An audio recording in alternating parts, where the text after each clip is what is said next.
강의 주제는 지금 제가 계속해서 은유와 상상, 상상이 뭐냐 하는 문제를 강의하고 있는데요. 이번 세 번째가 되겠습니다. 그래서 이번에는 이 상상의 문제를 좀 역사적으로 이해할 필요가 있다. 그래서 역사적으로 이해를 하는데 이번 시간하고 또 다음 시간에 이어서 역사적인 문제를 다루겠습니다. 상상의 문제는 너무 오해도 많고 잘못 생각하는 사람들도 많고 그렇기 때문에 이 부분은 좀 철저히 여러분들 같이 공부할 필요가 있습니다. 그리고 우리가 시 공부하는데 그 역사적으로 이해할 필요가 있느냐 뭐 이렇게 얘기할 수도 있습니다. 우리가 이 시 창작 또는 문학 공부를 하면서 가장 잘못된 것이 현재 것만 잘하면 된다는 생각입니다. 그렇게 되면 그것은 그냥 일반 아마추어야 그냥 현재 정보만 그냥 골라서 먹으면 되는 거죠. 그렇지만 좀 더 깊이 공부하려면은 그렇습니다. 모든 것은 과거와 현재가 함께 공존하는 것입니다. 그러니까 시가 뭐냐? 시를 어떻게 쓸 것인가? 이것은 수직적인 것과 수평적인 것, 모든 학문이 그렇습니다. 인생도 그렇습니다. X선, Y선을 같이 봐야지 어느 한쪽 수평적인 것만 본다고 하는 것은 이것은 일부만 보고 있는 거예요. 그러니까 우리가 정말 시가 뭐냐를 이해하려면 과거부터 시를 어떻게 써왔는가, 어떤 생각들을 하고 내가 지금 여기까지 왔는가, 이런 것들을 함께 볼 필요가 있죠. 그런 점에서 가장 시에서 중요한 이 상상이 역사적으로 대가 어떻게 흘러왔는가, 그래서 현재 시는 뭔가 하는 그 현재 좌표를 이해하는데 도움이 될 것이기 때문에 이런 그 역사적 이해, 그래서 상상력의 역사적 이해라고 하는 측면에서 가장 이 상상력의 문제가 거론되는 것은 이 고전주의 시대, 이성주의와 상상력의 억압, 그래서 이 시대부터 한번 그 특징을 살펴볼 필요가 있다고 생각됩니다. 네, 거기 그 서두에 이렇게 썼어요. 물결도, 산맥도, 햇살도, 물질이 근원인 원자도 파동이듯이 인생도 문명의 역사도 파동이 있다. 자, 그래서 이런 그 인생과 문명과 역사의 파동을 다른 말로 할 때 그것을 사조라고 말합니다. 그래서 이제 고대에서부터 근대까지 지배하던 대표적인 사조가 있어요. 그게 바로 고전주의라고 하는 사조입니다. 고전주의. 영어로 크래시시즘인데 한자로 고전에다가 주의를 붙이세요. 고전이 뭡니까? 크래시. 그럼 이 고전이란 뭔 말이냐면은 이런 겁니다. 과거에 문인들이 작품을 쓰면서 어떤 기준이 있어야 되지 않겠습니까? 무엇을 기준으로 해서 쓸까 할 때 과거에 위대했던 분들, 위대했던 작품 이런 걸 기준해서 써야 되지 않냐. 그럼 과거의 위대한 작품이 뭐냐? 네, 서양에서는 그게 그리스, 로마 시대의 유명한 철학자들 또는 문인들의 작품들을 전범, 모범, 고전으로 생각하고 그것을 답습하는 것.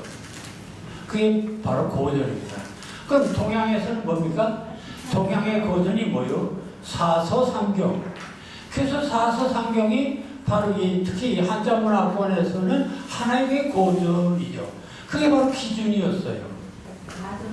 그런데 이런 고전주의가, 이 고전사조가 하루 이틀 끝난 것이 아니라 거의 기원전서부터 17세기까지 이어집니다. 그러니까 거의 1500년, 거의 2000년 가까이 지배했던 사상입니다. 문학사적. 그런 점에서 우리는 이 고전주의가 뭐냐 하는 문제를 이해할 필요가 있습니다. 그런데 문제는 이 고전주의가 지금 얘기한 것처럼 이런 겁니다. 사상이나 예술의 모범이 된 그리스 로마의 것들을 본받아 그대로 실천하자는 사조가 고전주의다. 그리고 동양에서는 공명의 도를 따라야 한다는 고전주의도 그런 것이 아니냐. 특히 그 사서상경을 중심해서 사실 인간의 모든 사고 행위는 상상력으로부터 비롯되는 것입니다. 상상력이라면 예술이나 시의 전유물로 생각하지만 사실은 원시인이 돌도끼를 사용할 때부터 오늘의 눈부신 과학에 이르기까지 따지고 보면 그게 다 상상력에서부터 일어난 것입니다. 그러나 과거에는 그걸 상상력으로 취급하지 않았고 그걸 오직 이성적인 것, 정신적인 것, 이런 어떤 인간의 지혜로 이루어진 것이라는 생각을 합니다. 그리고 그런 생각이 17세기까지 이어졌고 그래서 그 시대에는 이 17세기까지 주도한 사상을 바로 고전주의 시대라고 하는데 그때는 이성적 사고의 우월성을 앞세워 상상력을 억압했다. 그들은 인간의 사고를 이성과 상상, 정신과 육체, 사물의 본성 또는 진리의 도 이런 말을 하면서 이성은 중요하고 이성이 핵심이고 상상은 저리 가라. 막 이런 얘기입니다. 그래서 그 당시에는 상상을 하나의 이성의 그림자 정도로 봤습니다. 그림자. 그러니까 그것은 허위, 거짓, 뭐 이런 것에 해당했죠. 그래서 문학하는 사람들, 예술을 하는 사람들 아주 무시했어요. 그 대표적인 주도한 인물이 바로 철학자 플라톤입니다. 그래서 플라톤의 관념적인 이데아론을 유일한 진리의 길이라고 생각했습니다. 동양에서는 사서상경이 유일한 진리의 길이라고 생각했고 서양에서는 플라톤 철학이 절대적인 진리의 길이었습니다. 자, 그래서 우리는 이 플라톤 사상이 얼마나 오랜 동안 서구 사회를 지배했는가. 아까도 말한 것처럼 거의 2000년 역사를 사상계를 주도했던 것입니다. 그래서 저들은 현실, 저편의 진리나 정의를 생각하는 행위를 가장 합리적이고 이성적이며 가치 있는 그 고상한 철학이고 휴머니즘이라고 생각했습니다. 그러니까 모든 것을 이미지로 드러내야 하는 시나 예술은 늘 그런 것을 하는 사람들은 자괴감을 느끼고 위축될 수밖에 없었다. 그런데 여기서 우리 냉정한 이제 와서 비판이 필요합니다. 그건 뭐냐면은 플라톤이나 그 소위 말하는 이념주의, 관념주의자들의 그 이성적 논리엔 근본적인 모순이 있다는 걸 알아야 됩니다. 여러분들 주변에서 이건 철학적이야, 이건 절대적이야, 이건 본질적이야, 이건 근본적이야 이런 소리 하는 사람 믿지 마세요. 이거 굉장히 중요한 그 이데올로기의 망상입니다. 자, 그러니까 보십시다. 도대체 그러니까 본질이니 철학이니 관념이니 이상이니 그게 현실 저 너머에 있다는 거죠. 현실 저 너머에 있다는 거야. 현실은 없어. 현실은 불완전한 세계야. 그러나 늘 저 너머에 있어. 현실은 없어. 그걸 바로 이데아의 세계라고 하고 고상한 세계라고 하고 가치 있는 세계라고 생각했습니다. 자, 그런 사고가 과연 그러면 정말 이성적 사고인가? 앞서서 지난 시간에 이런 말을 배웠습니다. 상상이 뭐냐?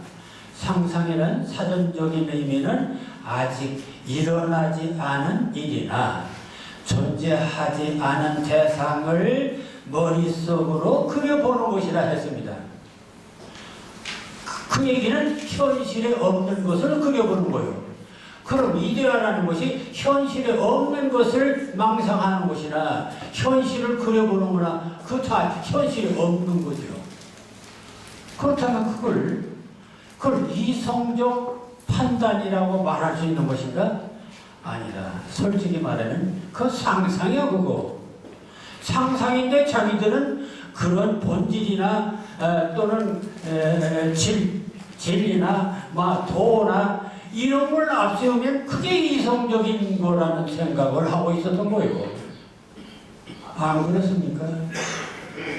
여러분들 이성적으로 그렇게 이성을 믿을만 하고 이성은 사리를 판단하는 능력을 그렇게 믿을만 한 것이면 그 수천년 전부터 진리를 찾고 도를 찾고 그 정의를 찾고 평등을 찾고 그런데 왜 아직까지 실현되지 않았죠?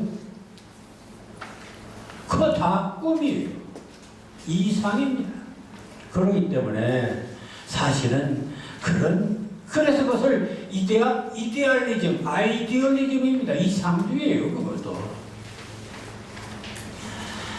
그런데 그런 것은 고상한 것이고, 문학도 그런 이상적인 세계를 그린다. 그건 나쁜 것이라고. 왜? 문학은 진리의 그림자니까 나쁜 것. 이렇게 소위 너와 나를 구분하는 분열을 만들어 놓고 그게 이원주의죠. 그렇게 둘로 갈라놓고 이건 좋고 이건 나쁜 걸로. 그게 수천년간 지배했던 이데올로기들입니다. 이념주의가 바로 그런 것들입니다. 그러고서 이제 소위 가두리 양식을 하는 가두리를 쳐놓고 요게 진리다 이렇게 요게 법칙이다 요게 진리다 이렇게 가두리를 쳐놓고 고기를 이렇게 치르는 거죠. 그건 똑같은. 근데 정말 생선 진짜 생선은 어디 있습니까? 가두리를 쳐놔야 되겠습니까? 아니 베껴야죠. 방사를 시켜야 제대로 생선이 고기가 잘 자라고 동물도 잘 자라는 것 아닙니까? 그럼 방사, 그게 바로 자유로운 상상입니다. 자, 어쨌든 우리는 그동안 이 서양 철학의 원조 플라톤을 전적했다. 그 이유는 그가 본질이나 진리를 추구한 대단한 철학자였다고 생각하기 때문이다. 지금도 진리니 정의니 본질이니 평등이니 하는 그 구름 잡는 구호를 내세우는 사람을 철학자니 사상가니 지성인이 하면서 존경하는 경향이 있다. 안 그래요? 그래서 여러분들 철학교수 좋아하죠? 현실은 늘 진리가 불완전하고 부조리하다는 인식 때문에 그렇습니다. 그렇다면 좋습니다. 다시 한번 봅시다. 그 철인이니 사상가니 도산이 하는 사람들이 실제 정치를 한다면 어떨까? 그렇지 않습니까? 그게 그렇게 존경스러우면 그 사람들한테 정치를 맡겨보자 이겁니다. 그래서 그렇잖아도 여러분들 그렇게 존경하는 플라톤 그 사람 좀 정치 좀 하게 했으면 어떻게 될까요? 정말 이상적인 나라를 만들었겠죠. 그래서 그렇잖아도 그가 추구하는 이데아, 본질, 진리 찾으면서 나는 국가를 이렇게 운영하겠다고 국가론이라는 책을 만들었어요. 그 유명한 리퍼블릭 국가론. 근데 그 책을 보니까 놀랍게도 국가론의 내용을 보면 이상국가는커녕 오히려 인간의 불평등을 전제로 한 최악의 계급사회였다. 동제사회였다. 자, 구체적으로 몇 가지 항목만 보겠습니다. 자, 플라톤은 이제 이상적인 국가를 운영하는데, 이상적인 국가를 운영하려면 계급을 넷으로 나눠야 된다. 첫째, 철학자 계급, 싸움하는 전사 계급, 그리고 농부와 수공업자, 세 계급, 이렇게 세 계급으로 나눠야 된다. 아예 계급을 나눴어요. 그게 플라톤의 이상국가의 핵심입니다. 그 다음에 두 번째, 재산 어떻게 할 것인가. 재산은, 사유재산은 절대 인정해서는 안 된다. 처음부터 다 사유재산이 바로 사회학의 근원이다라는 것입니다. 그러니까 다 국가기관입니다. 그 다음에 또 하나는 국가의 목표는 뭐냐. 양질의 종족 정신, 똑똑하고 잘난 놈, 용감한 놈만 살려둬야, 소위 적자생존입니다. 아직 그 현찬한 놈들 인종 키워서는 안 된다 하는 그런 점에서 어떻게 하느냐. 양질의 남자와 양질의 여자를 뽑아서 결혼하게 만듭니다. 그리고 또 하나는 여자는 공동의 소유물이야. 남자들의 공동 소유물이야. 어린이들도 그래. 그러니까 공공기관에서 다뤄야 할 게 여자예요. 아이들도 그렇고. 자, 예술은 뭐냐? 그러니까 예술도 오직 획일적인 그 국가관에 따라서 그 주제에 맞는 그런 그 작품을 써야지, 그렇지 않은 뭐 사랑의 얘기라든지 개인주의적인 얘기를, 이건 절대 안 된다. 그런 겁니다. 여러분들 플라톤 대단히 존경하죠. 우리는 플라톤 하면 서양의 철학의 할아버지만 생각했지, 그가 꿈꾸는 국가가 무엇인가를 구체적으로 우리는 살펴본 일이 없고, 그 구체적으로 그것을 설명해 준 사람도 별로 없습니다. 자, 그렇기 때문에 이는 이성적인 유토피아가 아니라 획일주의의 비인간적인 전체주의 통계국가, 바로 유토피아의 반대인 디스토피아다. 겉으로는 평등을 외치지만 실제는 분열과 계급투쟁으로 백성을 억압하는 오늘날 사회주의, 전체주의, 이런 국가들하고 뭐 다를 바가 뭐냐 이거예요. 그렇다면 이상주의자 플라톤은 공산주의자 마르크스의 원조가 아니었을까? 그러니 그런 획일적인 통제사회에서 자유로운 상상력이나 창조적 발전은 불가능할 수밖에 없는 것이다.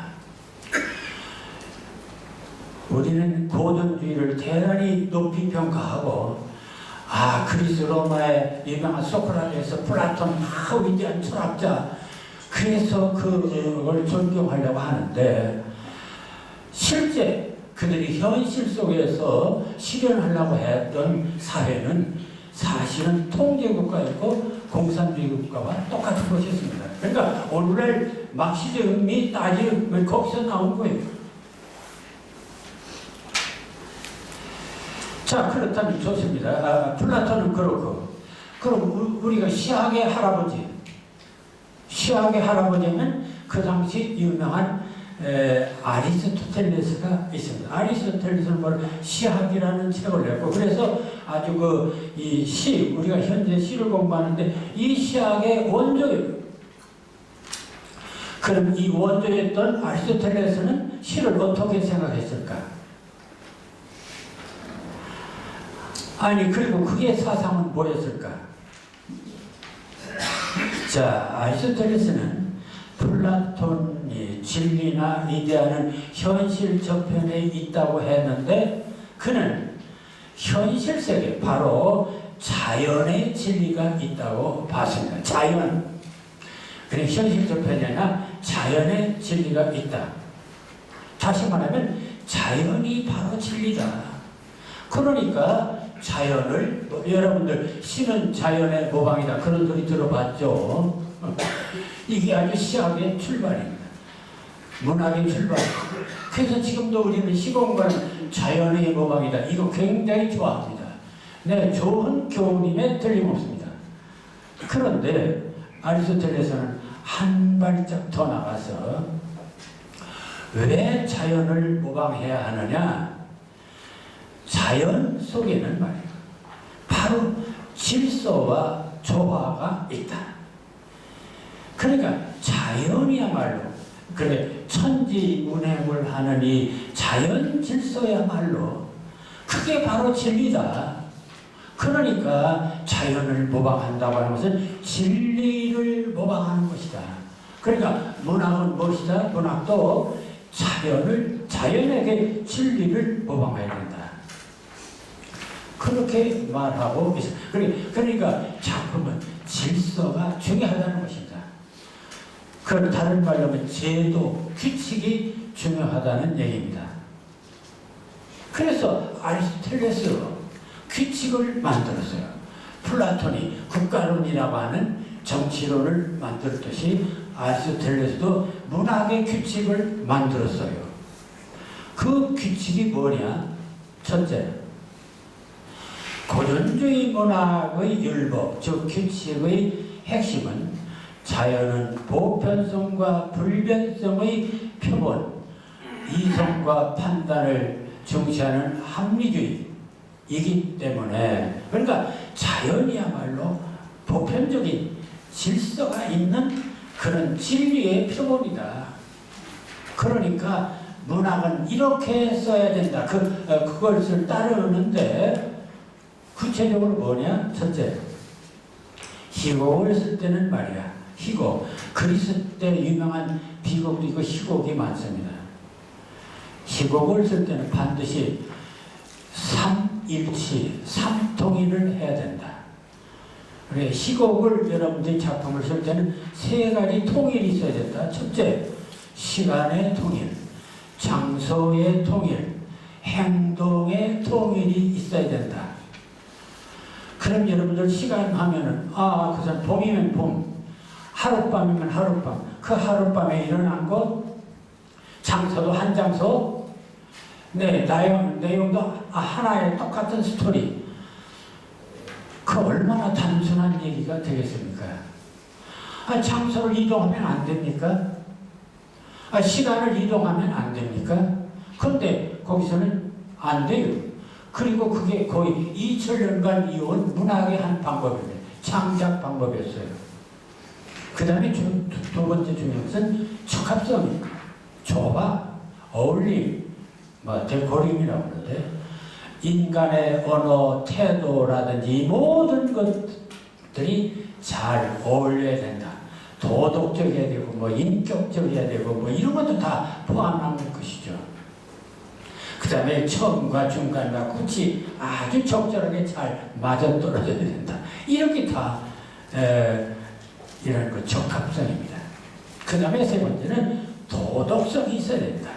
네, 고전주의 문학의 가장 중요한 주의. 그래서 고전주의는 어떻든 도덕성이 결여된 것은 안 됩니다. 윤리도덕이 절대적으로 중요한 기준입니다. 그 다음에 이상적인 미, 아주 최고의 아름다움이 뭐냐? 균형과 조화. 그게 바로 고전주의 문학, 고전주의 미술, 고전주의 예술, 희곡, 시, 모든 것들이 그 원칙에 입각해서 쓰여졌습니다. 그걸 벗어나는 건 절대 허용되지 않았어요. 그게 거의 2000년간 그게 하나의 창작 기법이에요. 자, 그런 것들을 생각하면서 여러분들의 의식 속에 지금도 고전주의적 사상이 들어있지는 않나요? 작품을 쓰면서 희곡, 삼통일, 적합성, 도덕성, 이상적인 아름다움, 이런 것들이 사실은 그게 수없이 어려서부터 학교 교육을 하면서 이게 굉장히 중요한 기준으로 배워왔습니다. 그러니까 우리들의 의식 속에는 이런 것들이 많이 아직도 남아 있습니다. 자, 그래서 이런 도덕성, 이런 고전주의에서 하나 작품을 예를 들어 보겠습니다. 17세기 영국의 고전주의신 알렉산더 포프라는 시인의 작품입니다. 한번 보겠습니다. 물려받은, 이게 뭐냐면 평온한 삶, 그러니까 행복한 삶이 뭐냐, 평온한 삶이 뭐냐, 물려받은 면마지기 땅 외엔 더 바랄 것도 더 원할 것도 없고, 제 땅에 서서 고향 공기를 들이마시며 흡족한 자는 행복한 사람. 속일로 우유 짜고 팥 갈아 짬빵을 얻고, 양떼길로 옷 만들고, 나무에서 여름철엔 그늘을, 겨울철엔 땔감을 얻네. 네, 평안한 삶의 일부입니다. 이 정도는 쓰려면 못 쓰는 사람 없겠죠. 아이고, 아주 쉽죠. 그냥 일상생활을, 전원적인 일상생활을 그대로 썼어요. 다만 뭐 리듬이 있죠. 그래, 여기서 우리가 알 수 있는 것은 철저하게 이 사람의 내용은 자연적인 삶, 자연의 주제, 자연을 소재로 하고 자연적으로 사는 것이 인생의 도리다, 이렇게 보는 것입니다. 그러니까 이 자연스럽게 안빈낙도, 이거 우리나라 고시조에서도 많이 볼 수 있는 주제들입니다. 안빈낙도하는 삶에 진리가 있음을 보여주는 대단히 교훈적인 시입니다. 그럼 우리나라에서 한번 볼까요? 고전주의적인 것. 그러니까 이제 유교라고 하는 그런 성리학이라고 하는 이데올로기 속에 살았던 그런 시대의 작품. 윤선도의 오가가 있습니다. 여러분들, 윤선도의 오가 하면은 조선조 시대의 시조치고는 대단히 훌륭한 시입니다. 그것은 은유도 있고, 또 자연과 친화라고 하는 자연 친화도 있고, 그래서 대단히 높이 평가하는 시입니다. 자, 윤선도의 5벗에 관한 오국화. 네 벗이 몇이냐 하니 수속과 성죽이라. 동산에 달오르니 그도 반갑고야. 두어라 이 5밖에 또 더하여 무엇하리. 내 벗이, 나의 친구가 몇이냐? 5밖에 없다. 첫째는 뭐냐? 수, 물, 석, 돌, 소나무, 송, 그 다음에 죽, 대나무, 그리고 달. 요 5개가 나의 아주 유일한 친구다라는 얘기를 쓴 것이 바로 윤선도의 오가입니다. 그럼 여러분들, 아니 이 세상에 자연 속에 친할 게 물, 돌, 소나무, 대나무, 달, 이거밖에 없습니까? 다른 것도 이제 왜 하필 요 5개요? 그것은 조선조 학자들이, 소위 선비들이 가장 좋아했던 것이 물, 돌, 소나무, 대나무, 그리고 달입니다. 그 이유가 뭐냐? 다 이것은 변하지 않고 절개가 있고 충성심이 강하고, 이런 것들의 공통된 것들을 갖고 있습니다. 그러니까 이 자연 속에서 도덕성, 인간의 어떤 윤리성, 이런 것들을 찾아보고 그걸 빗대서 쓴 노래입니다. 그런 점에서 이것도 다분히 고전주의적인 시다, 이렇게 말할 수 있습니다. 그래서 이러한 것이 우리나라에도 오랜 동안 이어온 문학의 하나의 관습이었습니다. 그러니까 지금도 우리가 시를 쓸 때, 글을 쓸 때 꼭 중요시하는 게 있습니다. 그게 바로 윤리성, 도덕성입니다. 야, 이 시는 너무 도덕성이 없다. 또는 이 소설은 너무 야하다. 도덕적인 이런 게 없다. 이러고 비난을 합니다.